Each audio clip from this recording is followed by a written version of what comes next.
Amém, irmãos. Nós iremos agora para um momento de exposição da palavra de Deus. Vamos orar para isso. Queria fazer algo diferente, na verdade diferente não, né? Os mais antigos sabem que isso talvez já tenha sido uma prática. Que alguém orasse por esse tempo, que alguém se levantasse espontaneamente aí e fizesse uma oração para que Deus iluminasse o nosso entendimento nesse tempo de exposição da palavra e que Ele fale ao nosso coração nesse tempo. Então, você que sentir no coração, fique de pé, faça uma oração por esse tempo. Maravilhoso Deus, nós queremos agradecer, Senhor, por esse momento tão...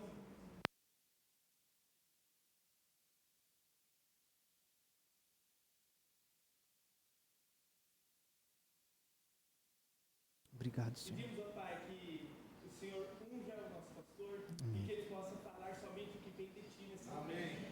E que com isso nós saímos aqui cheios do Seu Santo Espírito. Amém, Senhor. Perdoa os nossos pecados. Nós oramos no nome santo de Jesus, nosso eterno Salvador. Amém. Amém. Muito obrigado, Sérgio. Irmãos, quero convidar você então a abrir a sua Bíblia em Efésios capítulo 2, do versículo 1 ao versículo 10. Efésios capítulo 2, do 1 ao 10. Palavra do Senhor, carta do apóstolo Paulo à igreja de Éfeso, segundo capítulo, do versículo 1 até o versículo 10, diz assim: Ele lhes deu vida quando vocês estavam mortos em suas transgressões e pecados, nos quais vocês andaram noutro tempo, segundo o curso deste mundo, segundo o príncipe da potestade do ar, do espírito que agora atua nos filhos da desobediência. Entre eles também nós todos andamos no passado, segundo as inclinações da nossa carne, fazendo a vontade da carne e dos pensamentos. E éramos, por natureza, filhos da ira, como também os demais. Mas Deus, rico em misericórdia, por causa do grande amor com que nos amou, estando nós mortos em nossas transgressões, nos deu vida juntamente com Cristo. Pela graça vocês são salvos. E juntamente com Ele nos ressuscitou, e com Ele nos fez assentar nas regiões celestiais em Cristo Jesus. Deus fez isso para mostrar nos tempos vindouros a suprema riqueza da sua graça, em bondade para conosco, em Cristo Jesus. Porque pela graça vocês são salvos, mediante a fé. E isso não vem de vocês, é dom de Deus, não de obras, para que ninguém se glorie.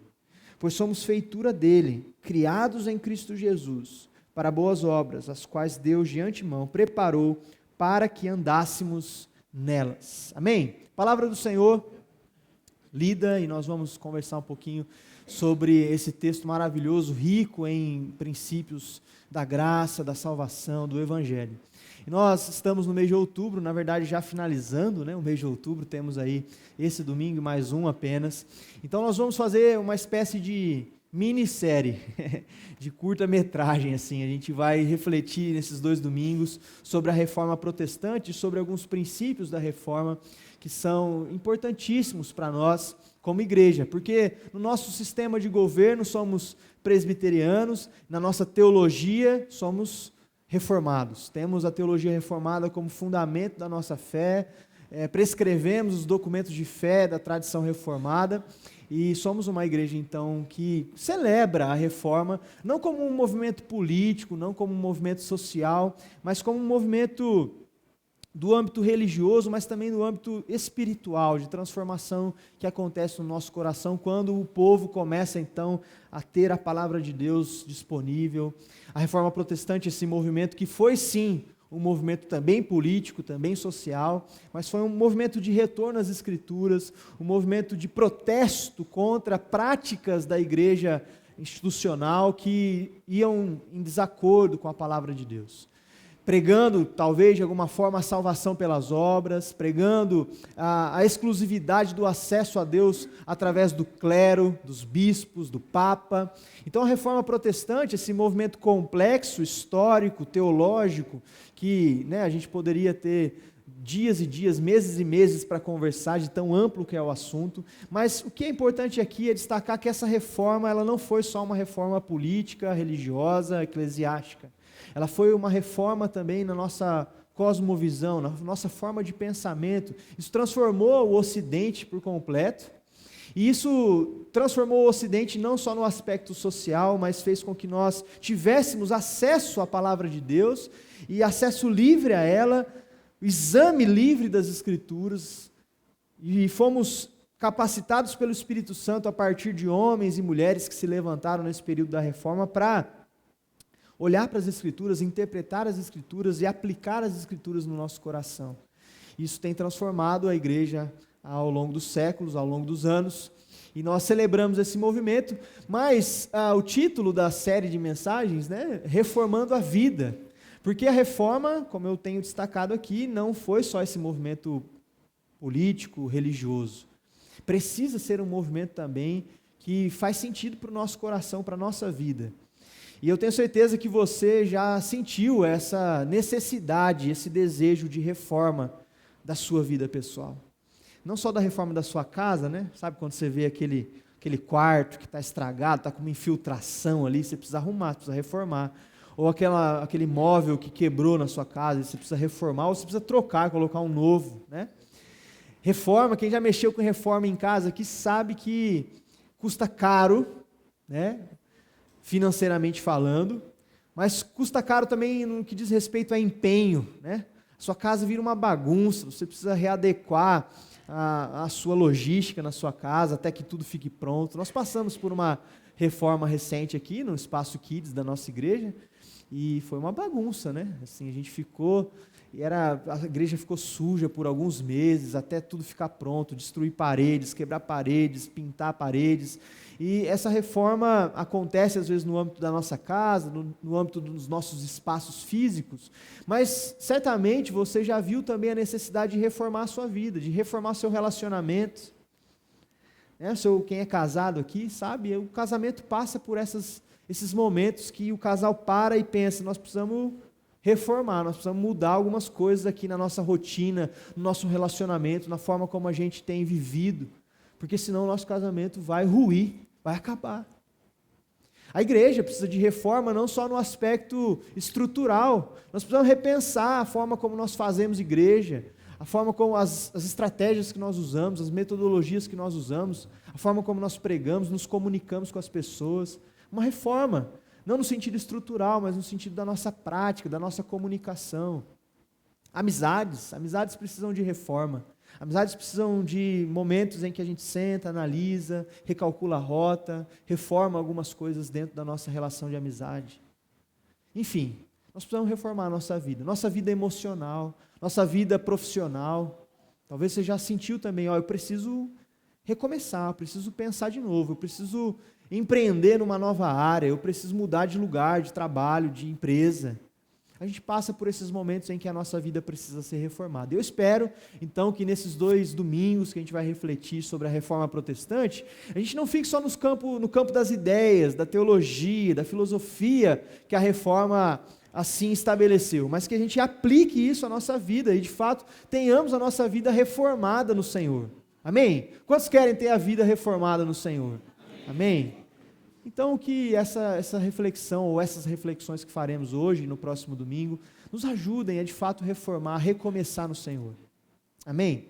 Eu quero começar essa minissérie, né, esses 2 momentos que viveremos, esse domingo e no próximo, falando sobre um princípio muito importante que a reforma protestante como um movimento histórico, trouxe de volta, jogou esse princípio na mesa para que os teólogos da época discutissem, pensassem, e esse princípio foi motivo de protesto, de fato, por isso a reforma é protestante, que é o princípio da graça de Deus. Então eu queria propor hoje, o tema da nossa reflexão é reformando a vida a partir da graça. A graça precisa ser essa matéria-prima que nós usamos para reformar a nossa vida, reformar os nossos relacionamentos. Porque esse texto que nós lemos, ele fala especialmente da graça de Deus. Ele fala aqui com todas as palavras necessárias, especialmente no versículo 8, que que diz assim: porque pela graça vocês são salvos, mediante a fé. E isso não vem de vocês, é dom de Deus. Texto conhecido e texto que foi sublinhado, enfatizado no período da Reforma, como um texto fundamental para entender que a nossa salvação, o fato de sermos salvos, salvos do quê? Salvos do pecado, salvos da morte, salvos do inferno, salvos da nossa própria condição, isso se deu pela graça de Deus. Não pelos nossos méritos, e não pelas nossas obras, não pelo que fazemos, ou pelas virtudes que podemos desenvolver para agradar o coração de Deus, mas é pela graça. Então nós vamos refletir sobre a graça de Deus. E nesse texto aqui, eu preciso dividi-lo em pelo menos 4 partes aqui, para a gente refletir sobre a graça de Deus e como nós podemos reformar a nossa vida através ou a partir da graça em Cristo Jesus. A primeira divisão que a gente precisa olhar aqui no texto é que o texto fala da nossa condição sem a graça. O texto fala da condição que tínhamos antes de a graça atingir a nossa vida. O texto fala da condição que estávamos antes de Cristo atingir a nossa vida. E é preciso que a gente reflita sobre isso. O texto diz assim, começa no versículo 1 dizendo: Ele nos deu vida, quando vocês estavam mortos em suas transgressões e pecados, nos quais vocês andaram no outro tempo, segundo o curso do mundo, segundo o príncipe da potestade do ar e do espírito que agora atua nos filhos da desobediência. Nós também, entre eles também nós todos, andamos no passado segundo essas inclinações da nossa carne, fazendo o quê? A vontade da carne e dos pensamentos, e éramos, por natureza, filhos da ira, como também os demais. Então, primeiro o apóstolo Paulo faz aqui uma dissertação do que nós éramos sem a graça, do que nós éramos sem Cristo Jesus. E aqui o texto diz que nós éramos mortos nas nossas transgressões e pecados, que nós seguíamos os princípios desse mundo. O príncipe da potestade do ar aqui é um eufemismo para diabo. Paulo está falando assim que antes da graça a gente seguia o diabo. A gente estava destinado ao inferno. A gente estava obedecendo os princípios que regulamentam o inferno. Paulo está dizendo aqui que nós também éramos inclinados aos desejos da nossa carne. Fazíamos a vontade da nossa carne e dos nossos pensamentos. E éramos, por natureza, filhos da ira. Que condição terrível. Que condição terrível nós estávamos antes da graça de Deus nos atingir. Que condição terrível estávamos antes de Cristo entrar na história, irmãos. E isso é muito sério. Isso é muito sério porque a Bíblia toda é um grande tratado da história em que Deus nos criou para que nós vivêssemos segundo a vontade dEle, segundo o propósito dEle, mas nós pecamos. E Adão e Eva é a história do homem que vira as costas para Deus. Isso é pecado. É o homem olhando para o seu Criador, olhando para o Deus de toda a glória, de todo o poder, dizendo: eu não preciso de você. Eu quero seguir as minhas próprias vontades, os meus próprios desejos.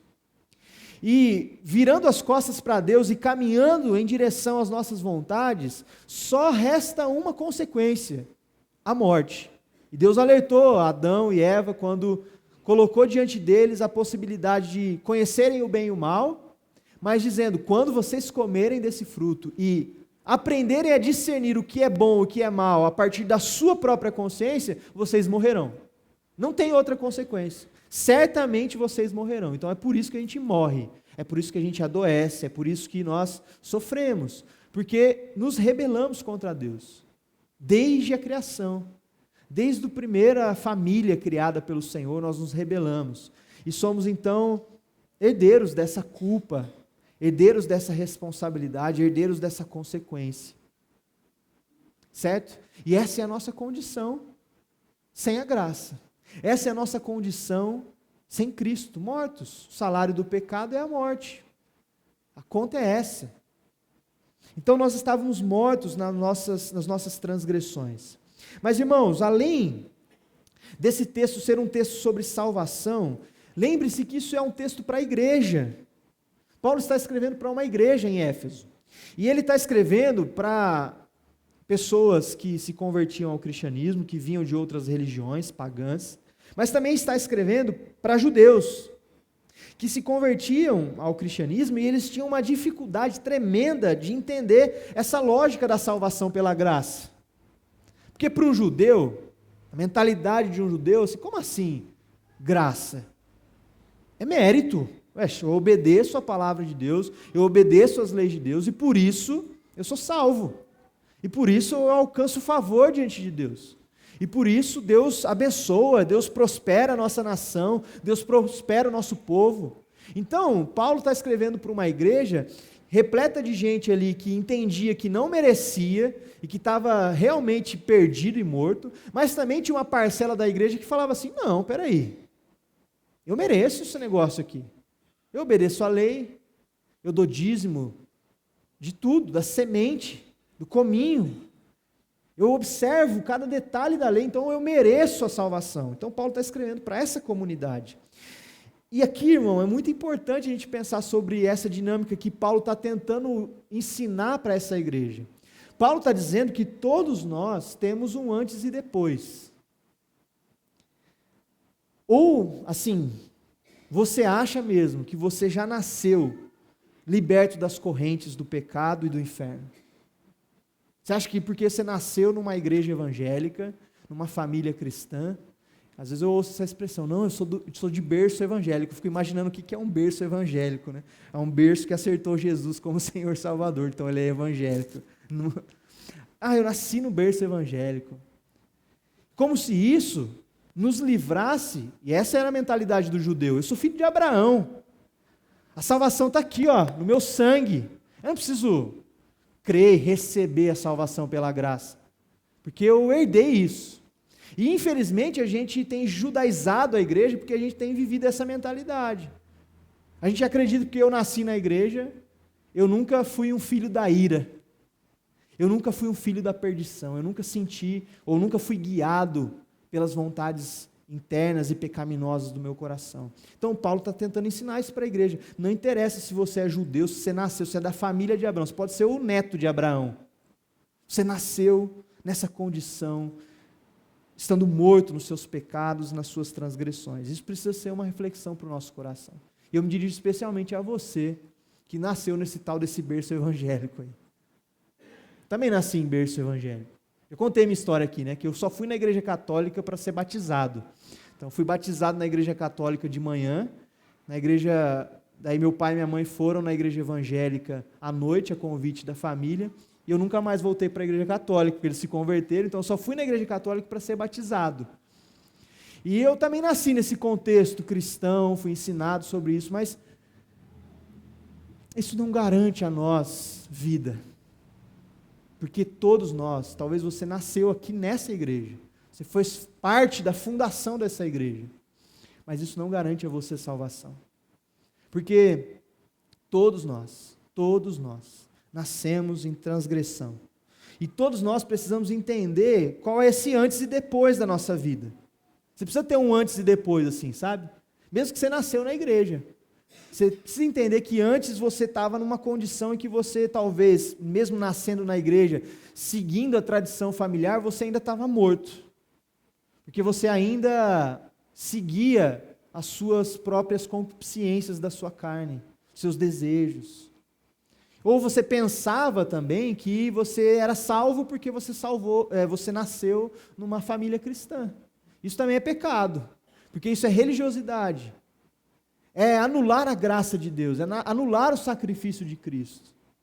Então todos nós, irmãos, você que nasceu numa igreja cristã, você que está se achegando agora numa igreja evangélica, você que está conhecendo o evangelho agora, todos nós nascemos e tínhamos essa condição de filhos da ira, mortos nas nossas transgressões.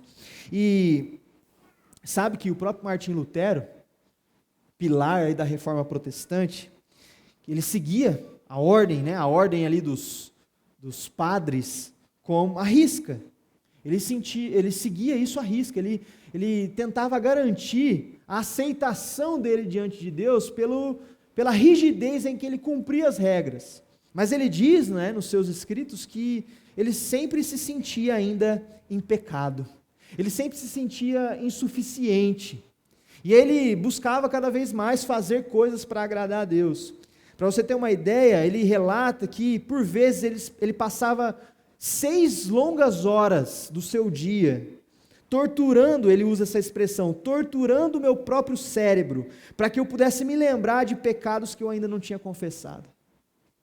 Tamanho era o desejo de Lutero de alcançar a Deus pelos seus méritos, pelas suas obras. Irmãos, alcançar a Deus, agradar a Deus através dos nossos méritos e das nossas obras, é a lógica de Gênesis 11. Você lembra o que acontece em Gênesis 11? Babel, certo? E o povo está ali. Vamos construir uma torre e a gente vai alcançar Deus. A gente vai conseguir ser conhecido por outras nações e nós vamos alcançar a Deus. Nós vamos construir essa torre até o céu. E aí o que Deus faz? Deus vem, e é por isso que a gente tem que fazer Wizard hoje, né? Duolingo. Porque Deus foi lá e bagunçou todas as línguas e agora a gente precisa aprender a se comunicar em outras línguas. E Deus dispersa esse povo. E aí, Gênesis 12, logo em seguida, existe uma outra lógica, a lógica de salvação pela graça, que Deus chega em Abraão, um cara que não tinha mérito e virtude nenhum em si mesmo, e ele escolhe Abraão, e fala, é você, a partir de você, eu vou gerar uma descendência gigantesca. Qual o mérito que existia em Abraão? O que Abraão estava fazendo para alcançar o favor de Deus? Nenhum. Então, Gênesis 11 é a lógica da religião, onde eu tento agradar a Deus com as minhas obras. Gênesis 12 é a lógica do Evangelho, e por isso que Abraão é o pai da fé, porque ele foi justificado pela fé. Ele creu na palavra de Deus, ele confiou em Deus, e não nas suas próprias obras. Então, irmãos, a primeira coisa que o texto nos expõe é que todos nós, estávamos mortos nas nossas transgressões, nos nossos pecados, e precisamos da vivificação do Espírito Santo. E aí, segunda coisa desse texto, é a ação de Deus. É a ação de Deus para nos salvar.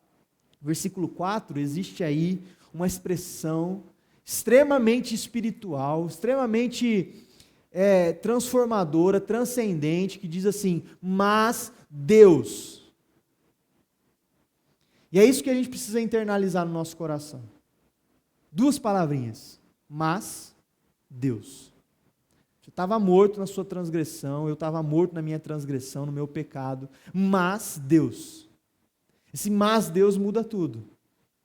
Esse mas Deus revela o amor de Deus por nós. Esse mas Deus revela que Deus não estava muito preocupado com as suas virtudes ou com os seus pecados. Esse mas Deus revela a grande virada da graça de Deus. Esse mas Deus revela uma bomba que explodiu com toda a lógica religiosa, porque Deus, sendo rico em misericórdia, diz o texto, por causa do seu grande amor com que nos amou, e estando nós mortos ainda em nossas transgressões, fez o que, irmãos? Nos deu vida, juntamente com Cristo. Então a ação é de Deus. Nós estávamos mortos. Morto não fala, morto não pede socorro, morto está morto, morto não tem vitalidade, morto não tem sangue correndo em suas veias, morto não tem consciência. Essa era a nossa condição. Mas Deus é a grande virada da graça. E sabe, irmãos, que nós temos uma dificuldade de viver e de entender a lógica da graça. Não só os judeus tinham mais, porque foram criados nessa lógica de merecer o favor de Deus, de alcançar o favor de Deus, de obedecer à lei de Deus. Mas nós somos também treinados com essa lógica do mérito, e por isso nós temos dificuldade com a graça. Freud, sabe, que é um dos expoentes aí da psicologia, ele mostrou que o sentimento de culpa, ele é despertado na mente da criança ainda pequena, pelo medo de perder o amor dos pais. Então Freud falava que uma criança, ela tem essa culpa o tempo todo despertada no seu coração, e o medo também despertado em seu coração, porque ele tem medo de perder o amor dos pais. E não é assim que a gente foi criado, não é assim que a gente cria os nossos filhos. Então, se eles desobedecem, a gente faz cara de bravo, a gente fala mais alto, a gente fala, o que você fez foi muito feio. Papai está chateado com você, mamãe está chateada com você. E aí, você imagina uma criança, né? Acuada, sem ainda discernir muito os seus sentimentos, o que está acontecendo, ela fala, meu Deus, perdi, meu pai e minha mamãe não me amam mais, porque eu bati a cabeça na mesa da igreja, porque eu derrubei um copo de vidro, porque eu quebrei a taça de cristal do papai. E aí, nós como crianças, todos nós já fomos, amém? Espero. Nós vamos desenvolvendo essa lógica de que nós merecemos o amor do nosso pai ou da nossa mãe, ou nós não merecemos, porque nós falhamos, desobedecemos, quebramos algo, e o nosso pai e nossa mãe agem com dureza. E disciplina é importante, não estou dizendo aqui que você tem que ser um pai assim, totalmente gracioso. Não, filho, pode quebrar tudo, vai, fica à vontade. A disciplina também ensina, mas ensina sobre mudança de comportamento, mas não ensina sobre a graça. Porque nós não somos ensinados sobre a graça. Na nossa educação familiar, é difícil, sabe? Porque na ira, quando a gente vê o nosso filho fazendo alguma coisa errada, a gente quer corrigir, a gente quer exortá-lo, e ele vai desenvolvendo, então, essa lógica do medo. Mas já experimentou agir com graça? Você que tem filho pequeno ainda, criança, assim, adolescente, ainda dá tempo. Agir com graça quando seu filho comete um erro muito grande, assim, e ele está esperando aquela repreensão, ele está esperando aquele castigo, ele está esperando talvez aquela palmada, ele está esperando aquela, sei lá, alguma atitude sua de correção. E você, em vez de agir assim, eu sei que é difícil, tá, irmãos? Né? Mas em vez de você agir assim, você age com graça. Não, meu filho, está tudo bem, papai continua te amando, papai continua querendo você por perto. Vou te dar um presente. Imagina, né? É difícil exercer toda essa paciência, precisa ser meio Jesus assim, né? Para agir desse jeito. Mas isso ensina sobre graça. E nós, às vezes, estamos muito ocupados querendo ensinar os nossos filhos sobre mérito, sobre merecer ou não, e pouco preocupados em ensinar sobre o Evangelho. E eu acho que a gente tem que ser intencional, às vezes, com os nossos filhos, de ensinar para eles sobre graça. Que sim, as atitudes deles têm consequências e precisam ser corrigidos. Mas eu quero motivar você que é pai, às vezes, também ensinar sobre a graça. E usar esse momento não só para passar a mão na cabeça do seu filho e dizer que está tudo bem, mas para pregar o Evangelho para ele. E talvez conectar isso que você fez falando, filho, sabe que isso que o papai está fazendo com você? Foi o que Jesus fez por todos nós. A gente quebrou a taça de Jesus. A gente bagunçou, pegou o mundo que Jesus criou assim, ó, pá, jogou ele no chão. Mas Deus, sendo rico em misericórdia, com o seu amor, nos perdoou. Essa mensagem é poderosa, mas a gente não está acostumado. Até porque toda a nossa lógica de vida não funciona na lógica da graça. Fica devendo no banco, não paga o cartão de crédito para você ver se o banco vai ter graça com você. Comete um erro lá no seu trabalho. Faz algo que seu patrão, você sabe que ele não gosta, que ele já falou que você não pode fazer. Paga um boleto errado lá, sei lá. Não faz isso não, irmão, estou só dando um exemplo assim. Você não vai receber do seu patrão graça. Você vai receber correção, punição. Provavelmente você vai ser mandado embora, talvez. Ou uma advertência. Então, o nosso mundo, a nossa sociedade não funciona na lógica da graça. Por isso, a mensagem do Evangelho é tão escandalosa para a gente, porque a gente fica esperando de Deus, inclusive. Quando a gente peca, a gente meio que, não sei se você já sentiu isso, eu já senti. Falando, Deus, pode me punir, está tudo bem. É isso, eu mereço mesmo. Aí Deus vai lá e abraça a gente de novo, e perdoa, e mostra assim, meu filho, eu não te amo pelo que você está fazendo ou deixando de fazer, eu te amo porque eu te amo, você é meu filho. Ou quem aqui que é pai, mãe, já deixou de amar o seu filho porque ele quebrou uma taça? Porque ele desobedeceu. Você pode ficar bravo com ele, mas você deixou de amar ele? Você deixou de desejá-lo? Você deixou de querer o bem dele? Não. o amor de Deus é o amor de um pai. Que mesmo quando a gente peca, quando a gente falha, nós precisamos lembrar dessas duas palavrinhas. Mas Deus na sua misericórdia, no seu amor, nos amou. Irmãos, o mundo está carente de graça. A graça ela é escandalosa porque ela nos tira do controle da nossa vida. E eu contei essa história aqui, né, que o Philip Yancey retrata no seu livro Maravilhosa Graça. Eu contei isso no módulo de Teologia Reformada, mas eu quero contar aqui para os irmãos também de toda a igreja. O Philip Yancey, no seu livro Maravilhosa Graça, ele relata um caso real de um pai espanhol, né, que decidiu reconciliar-se com o seu filho.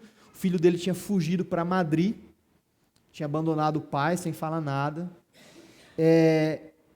Tomado de remorso, né, o pai foi lá e falou: eu quero me reconciliar com o meu filho. E ele publicou um anúncio no jornal da Espanha, falando assim, Paco era o nome do filho. Ele falou assim: Paco, encontre comigo no Hotel Montana, terça-feira, ao meio-dia. Está tudo perdoado. Assinado, papai. Publicou isso no jornal da Espanha. E aí, na terça-feira, em frente ao Hotel Montana, em Madrid, quando ele chega lá no local combinado, ele encontrou 800 jovens chamados Paco. 800 jovens chamados Paco à espera dos seus pais. Paco é um nome meio comum assim na Espanha. Então é meio como João, sei lá. E aí, 800 jovens chamados Paco estavam ali à espera do perdão do pai, do abraço do pai. O mundo está carente de graça, irmãos. Quando nós agimos com essa lógica da graça, isso constrange, isso muda realidades. A graça tem poder de mudar ambientes, a graça tem poder de mudar realidades, a graça tem poder de mudar famílias, a graça tem poder de salvar casamentos. Por que os nossos casamentos estão sendo destruídos? Porque nós não agimos na lógica da graça. O nosso cônjuge falha com a gente quer mais é que ele se lasque. A gente quer mais é que ele pague pelo erro que ele cometeu. Mas a graça transforma o casamento. A graça transforma a relação com os nossos filhos. A graça transforma a nossa relação como irmãos na igreja. Por que as nossas igrejas estão sofrendo tantas divisões, problemas? Falta de graça. Nós não perdoamos, nós não damos outra chance, nós não damos a outra face. E por isso o mundo está dividido, fragmentado. Irmãos, Philip Yancey, nesse mesmo livro que eu citei, ele diz assim que a graça não custa nada para os beneficiários, para nós, mas custou tudo para o doador. A graça, esse nome, essa palavrinha tão bonita, a graça para Deus não foi de graça. A graça para nós é de graça, mas para Deus custou tudo. Custou a sua própria vida, custou o seu próprio filho.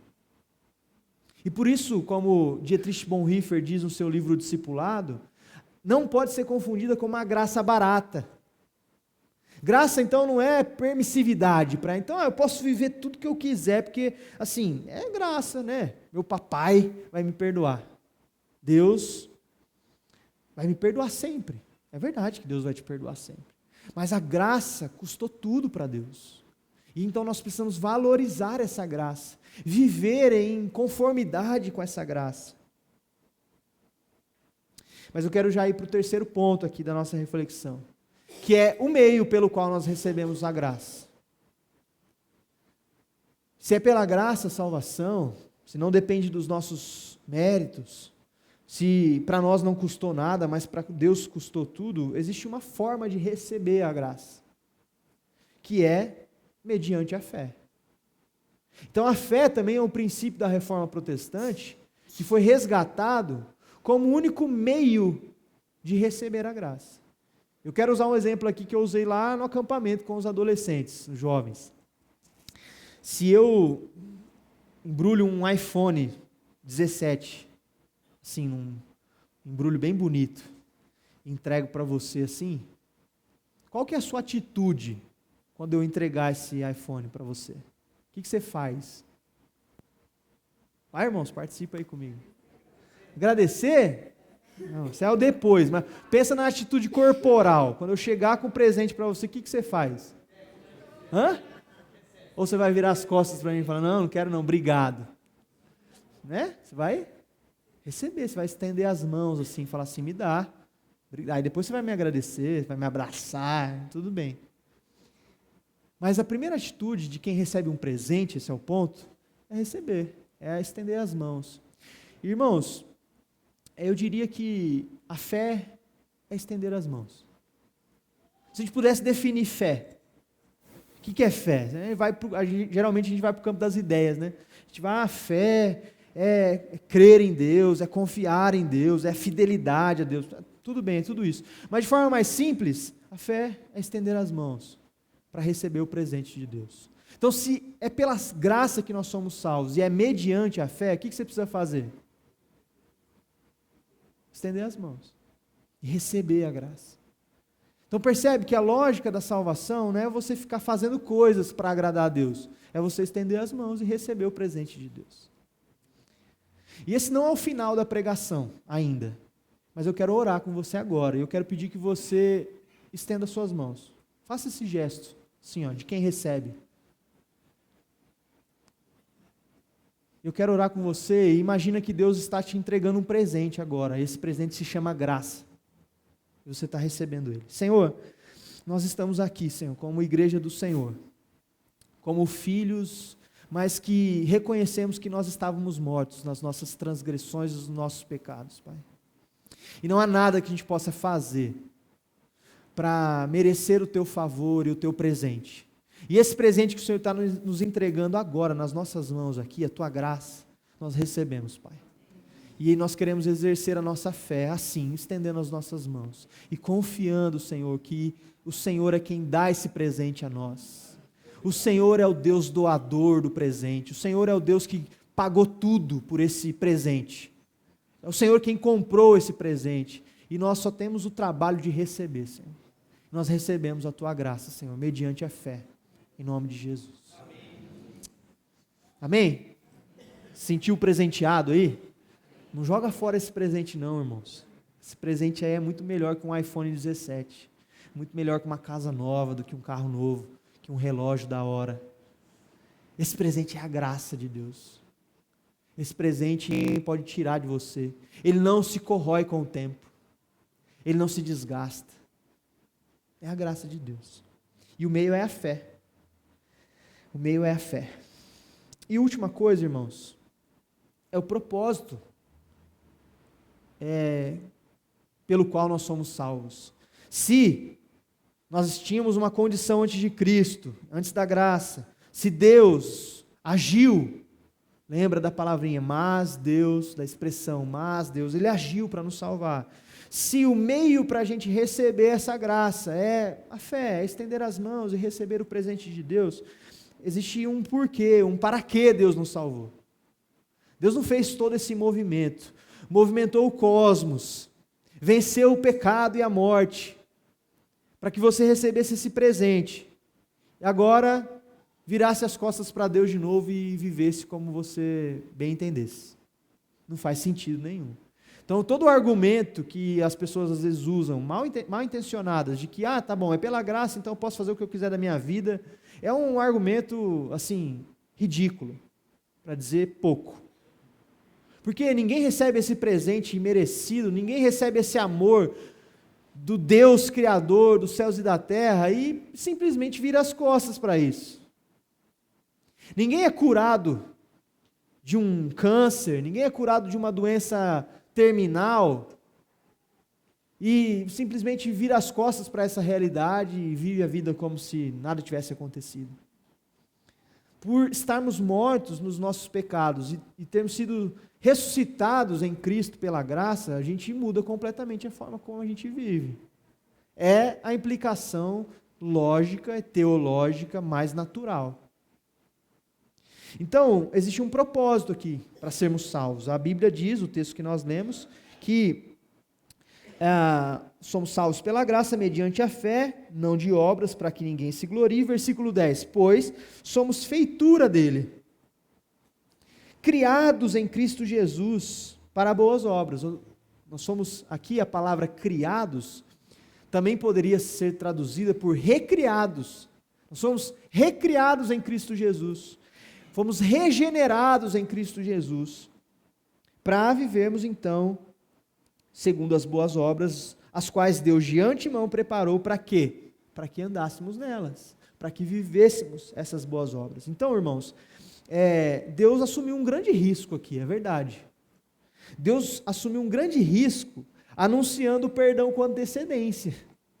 Não é verdade? Imagina você na sua relação conjugal, assim. Falou, ó, você chega para sua esposa ou para o seu marido e fala assim, ó, eu vou trair você, eu vou quebrar a nossa aliança, eu vou, enfim, fazer um monte de coisa que você não vai gostar. E aí a esposa vira para o marido que falou tudo isso e fala assim, tá bom, eu te perdoo. Né? Como que seria? Né? A esposa, nessa exemplo que eu estou usando, ou o marido, está assumindo um grande risco, está permitindo com que essa pessoa viva de forma desenfreada mesmo, dando vazão a todos os seus desejos e os seus planos pecaminosos. E é mais ou menos isso que Deus fez. Deus anunciou o perdão com antecedência. Ele está dizendo aqui, está tudo perdoado. Então é um grande risco, mas esse risco recai sobre nós, porque Deus assumiu esse risco, e o escândalo da graça, ele envolveu a transferência desse risco para nós, porque agora está aqui diante de nós. Deus nos deu esse presente, e aí agora a responsabilidade é nossa. Como que a gente faz com essa graça? Como que a gente vive a partir desse presente?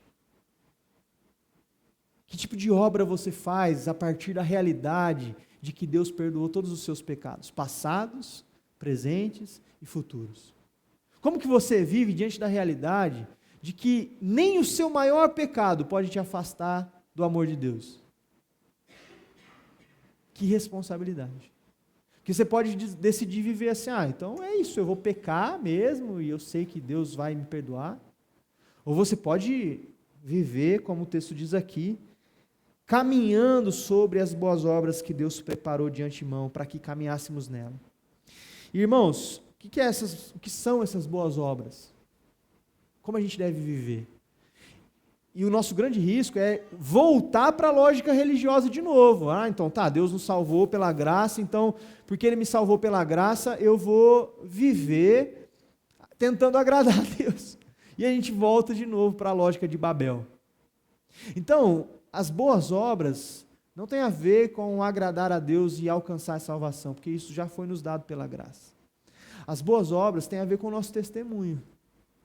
Tem a ver com o que nós somos, como igreja, como povo de Deus, como alguém que foi salvo, vivificado pelo Espírito Santo mais uma vez. Como que você usa esse presente? Qual é a forma que você vive? Irmãos, a Bíblia nos traz uma imagem. Paulo usa essa expressão, e Pedro também usa, em uma das suas cartas. A expressão dispenseiros da graça de Deus. Então nós somos, a linguagem do Novo Testamento uma vez nós somos salvos pela graça, mediante a fé, estávamos mortos, e agora fomos encarregados de sermos dispenseiros da graça de Deus. E essa palavra dispenseiro é interessante, né, que ela traz a imagem que no Antigo Oriente Médio, ali na época de Jesus, existia um tipo de vaporizador. Sabe esses sprays que você vaporiza a água assim para sair vaporizada? Então existia um modelo meio antiquado, lógico, não tão tecnológico como a gente tem hoje, que isso era chamado de dispenseiro. Era um dispenseiro que as mulheres usavam para borrifar água nas plantas, para borrifar perfume na casa. Hoje a gente tem esse tipo de spray também, o próprio perfume, né, tem um... Então o perfuminho que você tem lá na sua casa, que você passa aqui, era chamado de dispenseiro. Ele dispensava ali, ele diluía, aspergia o aroma contido dentro daquele frasco. Então a linguagem do Novo Testamento está dizendo, nós somos esses dispenseiros. Nossa responsabilidade agora é borrifar o amor de Deus, é borrifar a graça de Deus, é espalhar a graça de Deus.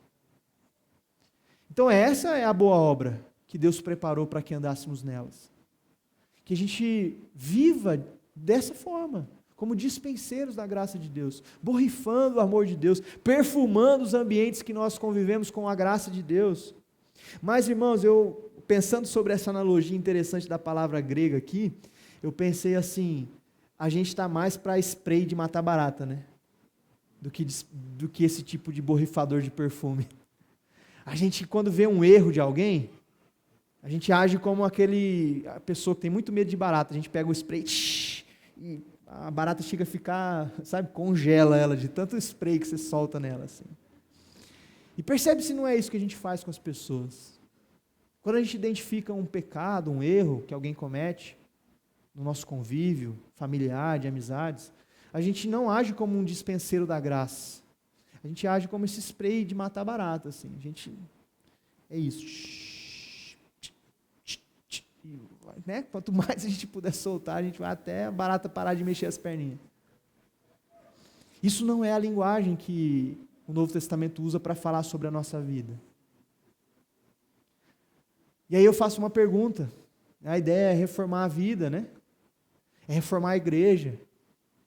Eu faço a pergunta que nós fizemos e conversamos lá no curso de Teologia Reformada. As pessoas enxergam a igreja como um ambiente que elas devem vir antes de resolver as coisas ou depois que tudo está resolvido?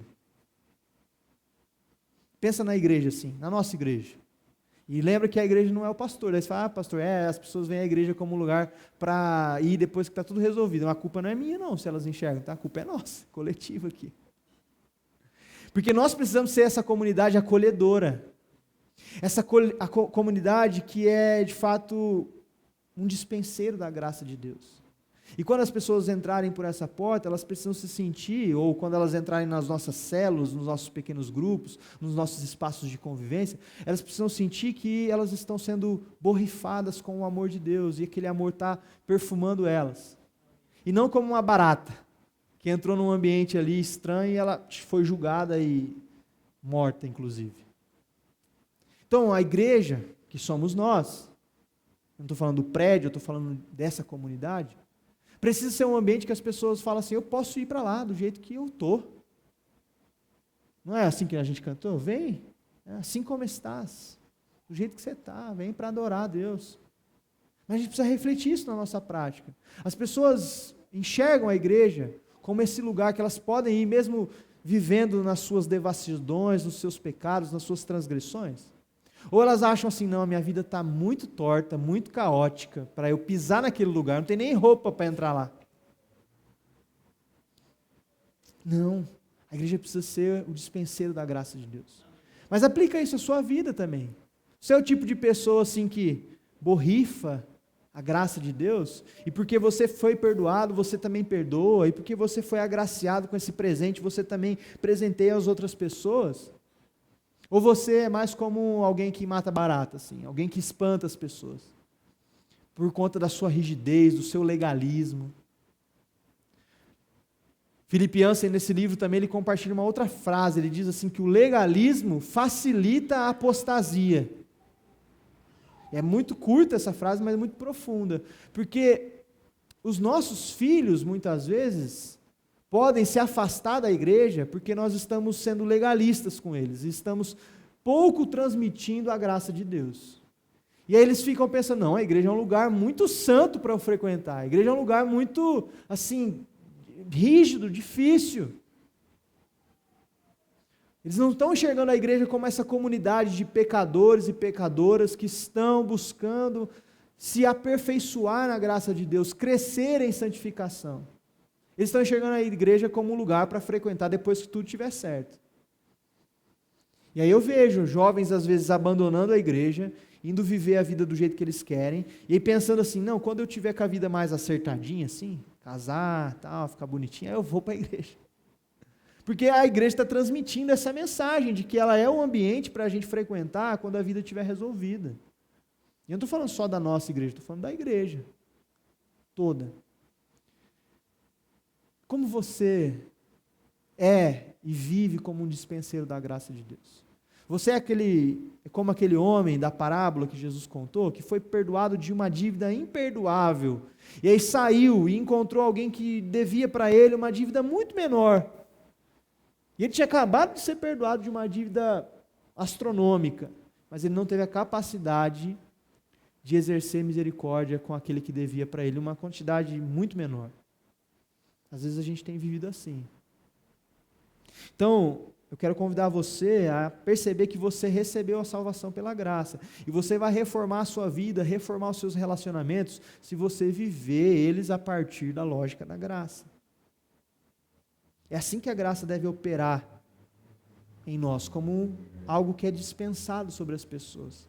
Ela não vai converter o mundo inteiro, mas ela vai enriquecer a atmosfera, vai trazer cheiro e aroma para a atmosfera. E eu quero fazer essas perguntas para você. A igreja tem sido esse ambiente da graça, do amor, ou um ambiente de julgamento e cobrança? A sua família, você que é pai, mãe, seus filhos, eles são tratados num ambiente de amor e graça ou num ambiente de julgamento e cobrança? Aquele relógio está errado, né, irmãos? Tá.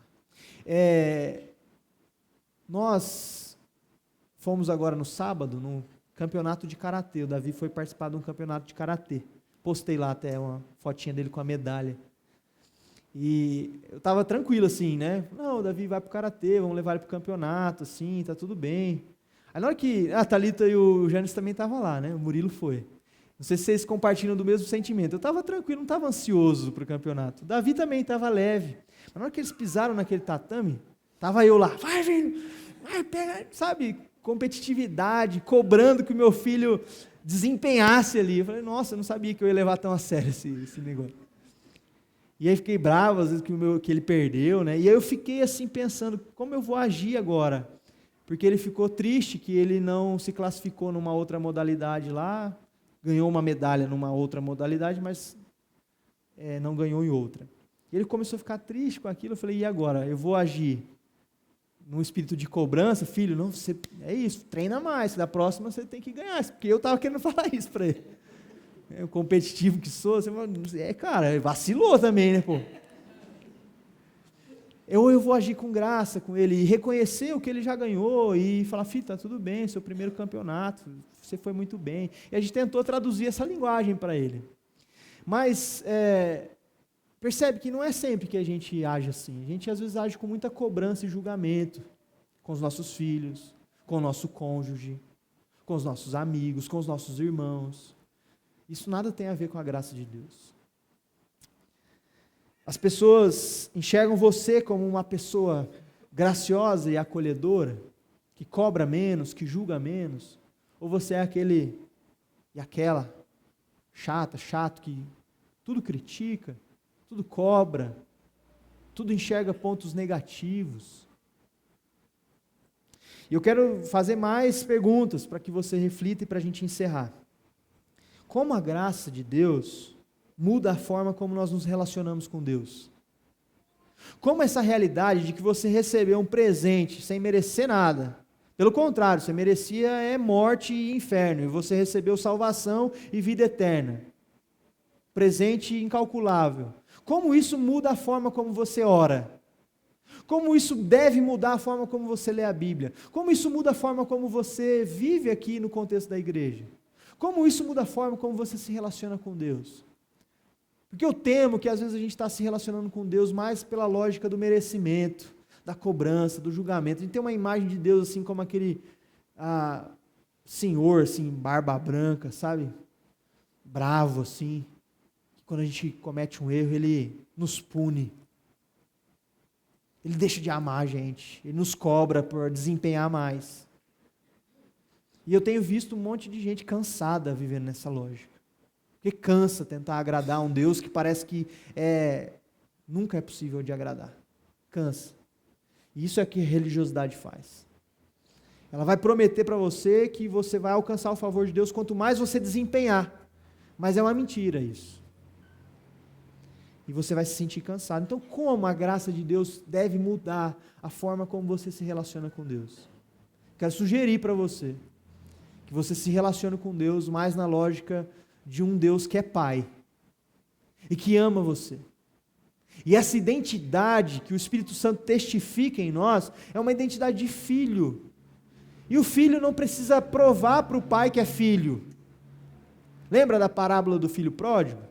Quando o filho volta para casa, o filho não precisou ficar provando para o pai. Ele tentou se justificar para o pai. Olha o que o pai fez. O pai abraçou ele. O pai colocou um anel no dedo dele, uma capa para ele, matou um bezerro gordo lá e fez uma festa.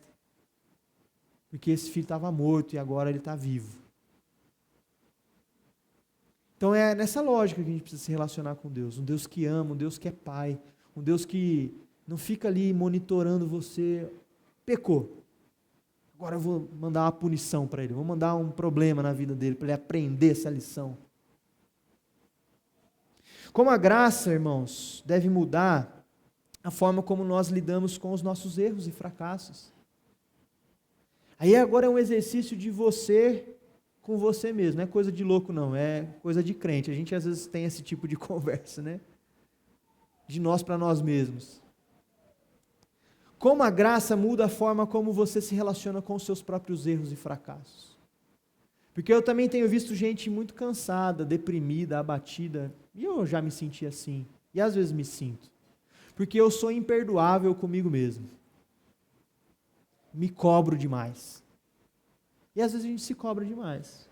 A gente erra, a gente tem a realidade da graça de Deus sobre nós, mas a gente parece que não consegue traduzir isso em perdão. E a gente não se perdoa. E a gente não avança. E a gente começa a entrar numa espécie de comiseração, assim, sabe, e se colocar para baixo, e se travar, assim, e não conseguir avançar. Então a graça de Deus deve mudar a forma como você se relaciona com os seus próprios erros. Eu quero sugerir aqui, se você sair daqui hoje e cometer um pecado gravíssimo amanhã, que você já sabe que é pecado, que Deus já te instruiu a não fazer mais, não se deixe abater por isso. Descanse no perdão de Deus. Recomece quantas vezes precisar. Viva sobre a lógica da graça de Deus e não permita com que os seus erros e fracassos paralisem você. Porque você foi perdoado. Como a graça, por último, última pergunta. Pessoal do louvor, se quiser já se posicionar ali, tá? Pode ir, por favor. Como a graça de Deus deve mudar a forma como eu me relaciono com as pessoas, com o meu irmão. Você é alguém que tem facilidade em perdoar o erro do seu irmão, o erro do seu cônjuge, o erro do seu filho, o erro do seu amigo de igreja aqui, irmão, da família? Você é alguém intolerante com o erro? Você é alguém intolerante com os fracassos? Eu quero desafiar você a viver pela lógica da graça e a reformar a sua vida a partir da graça de Deus. A entender que você foi amado, você recebeu um presente aqui hoje. Você orou, você estendeu as suas mãos em fé, recebendo a graça de Deus. Viva segundo a lógica da graça de Deus. Se relacione com Deus como quem ama você. E é a pessoa que você pode contar o seu erro mais grotesco, e Deus vai continuar lá do seu lado. E Deus vai continuar lá amando você, dizendo: meu filho, estou aqui enxugando as suas lágrimas, você errou, tudo bem. Como ele disse para a mulher adúltera, né? Vai, não peques mais, eu não te condeno. Vai, não peques mais. Para de se cobrar tanto, sabe? A gente está vivendo muito deprimido, muito amargurado, porque a gente está se cobrando demais. A gente está se cobrando a se desempenhar bem no trabalho, a ser a melhor mãe do mundo, a ser o melhor pai do mundo, a ser o melhor cristão do mundo, a ser o melhor pastor do mundo. E essa cobrança excessiva não nos dá permissão para errar. E quando a gente erra, a gente trava. Fala, e agora? Não cheguei nessa parte. O que eu faço? E a gente costuma se culpar, colocar peso sobre nós. Um peso que nem Jesus colocou, irmãos. O fardo de Jesus é leve, o jugo dele é suave, é o jugo da graça de Deus. Então, em nome de Jesus, que nós sejamos essa comunidade também, que vive a lógica da graça. E as pessoas enxerguem essa igreja como um ambiente que elas podem frequentar e viver em comunidade, mesmo cheia de erros e pecados. Isso não quer dizer que ela vai viver para sempre assim. Ela vai ser confrontada, nós seremos e estamos sendo e somos todos os dias confrontados pela palavra de Deus. Eu sou, o tempo todo, enquanto eu prego, enquanto eu leio. Nós somos a comunidade, e que nem o pastor está isento de erros, pecados, fracassos. E nós precisamos transmitir isso para as pessoas. Pode vir do jeito que você está. Jesus nos ama. Irmãos, quero finalizar, agora é verdade, eu estou virando pastor mesmo, né? Eu estou falando que eu vou acabar e não acabo nunca, o pastor tem essa mania, eu acho que agora eu entrei no espírito da coisa. Eu quero só encerrar com um exemplo. Karl Barth, um teólogo extremamente conhecido, famoso, do século XIX aí, lutou contra o liberalismo teológico, escreveu muita coisa boa, acadêmico assim, teologia sistemática. Pensa naquele cara erudito assim, que você quer ficar perto dele. E de fato aconteceu isso. Uma vez ele foi na faculdade, nos Estados Unidos. Anunciaram, o Karl Barth vai estar aqui, palestrando na nossa faculdade. Ele já era um cara famoso, conhecido, acadêmico, assim, daqueles de primeira prateleira. Aí os alunos fizeram uma reunião, falou assim, vamos lá e vamos conversar com o Karl Barth, a gente quer, assim, aprender com ele, nós vamos fazer pergunta para ele. Aí eles pensaram que tipo de pergunta eles poderiam fazer para o Karl Barth. E aí eles fizeram uma pergunta, assim, formularam a seguinte pergunta, Karl Barth, diante de toda essa sua vida acadêmica, de pesquisa na Bíblia, na teologia, na história da igreja, teologia sistemática, qual foi a verdade mais fundamental que você descobriu a respeito de Deus? A gente quer saber. Você é um pesquisador, pô? Conta pra gente o que você descobriu mais profundo a respeito de Deus. Aí diz que a resposta dele foi surpreendente. Ele falou assim, queridos, a verdade mais profunda que eu conheci sobre Deus, ele já estava esperando aquela resposta filosófica, né, teológica. Ele respondeu assim, a verdade mais profunda que eu conheci a respeito de Deus é que Jesus me ama e a Bíblia assim me diz. Sabe aquela cançãozinha de criança? Está na sua tag aí. Jesus nos ama e a Bíblia assim nos diz. Essa é a verdade mais profunda que o teólogo mais famoso do século XIX descobriu. E às vezes a gente está tentando, sabe, assim, viver uma vida do extraordinário, a gente está querendo pesquisar sobre Deus, dissecar Deus, e a verdade mais fundamental que reforma a nossa vida, e que eu quero que você saia daqui, que nós saiamos daqui hoje pensando, é que, pela graça, Jesus nos amou. Isso é uma verdade porque a Bíblia nos diz isso de capa a capa. De Gênesis a Apocalipse, a Bíblia revela uma única verdade: Jesus te ama. Jesus nos ama. E nada pode mudar isso. Eu quero convidar você a orar mais uma vez com essa consciência. E se você não se sente amado, quero que você receba o amor de Deus aí onde você está.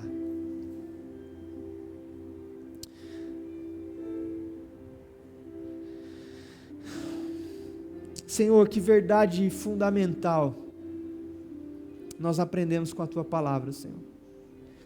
Nós estávamos mortos, não existia nada em nós que pudesse agradar ao Senhor, mas o Senhor, mesmo sabendo de tudo isso, ficou do nosso lado, Senhor, nos amou e continua nos amando. Senhor, existem pecados em todos nós aqui, que talvez nós não sejamos capazes de confessá-los, coisas que passam na nossa cabeça, Senhor, que são indignas, assim, de serem ditas em público, e o Senhor mesmo sabendo de tudo isso nos ama, Senhor. Obrigado, Deus, porque nem o nosso pior pecado pode nos afastar disso. Senhor, eu quero orar para que, se há pessoas aqui nessa noite que ainda não se sentem amadas pelo Senhor, estão buscando esse sentimento de validação do amor das pessoas, do amor do outro, do amor da sociedade, tentando se provar de alguma forma, quero pedir ao Senhor, em nome de Jesus, que isso seja quebrado, Senhor, e que sejamos libertos na verdade de que o Senhor nos ama, O Senhor nos ama. O Senhor nos ama hoje, o Senhor nos amará amanhã, o Senhor nos amará por toda a eternidade, Senhor. Porque o teu amor está fundamentado no sacrifício do Filho. O teu amor está fundamentado, Senhor, na obediência do Filho. Jesus Cristo, na cruz, levou sobre si as nossas enfermidades, os nossos pecados, e estamos nele. Estamos identificados em Jesus, e o Senhor olha para nós agora com amor. Amor insondável, amor incalculável, Senhor. Senhor, nos livra da necessidade de tentar agradar o Senhor. Nos livra, Senhor, da necessidade de tentar agradar as pessoas. Nos livra, Senhor, da necessidade de tentar provar a nossa reputação. Nos livra, Senhor, da necessidade de suprir as nossas carências nas pessoas. E nos ajuda, Senhor, a viver conscientes da realidade de que o Senhor nos ama profundamente, ó Deus. Que isso mude tudo no nosso coração. Isso mude a forma como nós trabalhamos, a forma como nós fazemos família, fazemos igreja. Sejamos nós, Senhor, a comunidade dos dispenseiros da graça de Deus. Possamos exalar o bom perfume do Teu amor, Senhor. Nos ajuda a ser menos julgadores, cobradores, fariseus, hipócritas, Senhor, e nos ajuda a viver na lógica da graça do reino de Deus. Em nome de Jesus. Amém.